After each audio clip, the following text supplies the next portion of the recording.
Thanks for staying with us. Prime Minister Kamla Persad-Bissessar has assured the nation that her administration is actively exploring how best to compensate the victims of the 2022 Paria diving tragedy. However, she acknowledged that the process is legally complex and must be handled with care.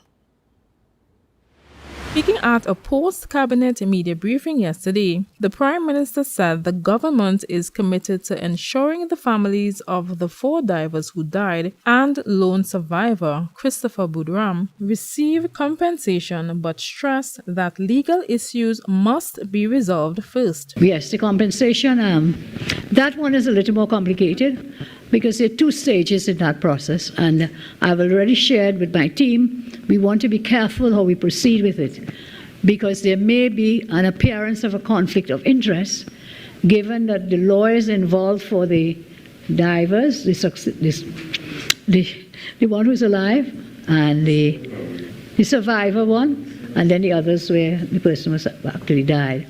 The Prime Minister also revealed that former Energy Minister Stuart Young had pledged a $1 million payment to the victims' families before the last general election, but that payment was never made. Her government is now trying to determine if that pledge was meant to be a final settlement or the first step in ongoing compensation. So with respect to the surviving diver, I know the former Minister, Prime Minister, Energy, Prime Minister Stuart Young promised us $1 million and so on.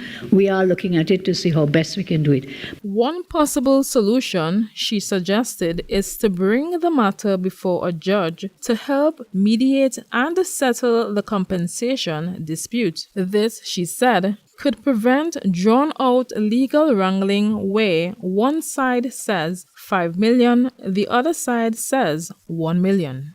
Having the parties come together before a court, a judicial officer, rather than the 2 lawyers sitting there and say, he says he wants $5 million, and this side saying $1 million. The Prime Minister underlined that the matter is now in hands of the state's legal advisors and noted that additional complications could arise depending on who is determined to be legally responsible for the payment. Despite the challenges, Persad-Bissessar gave a firm commitment, quote, "We will help those families as much as we can," end quote. Kimberly Mitchell, Tobago Updates, Television News.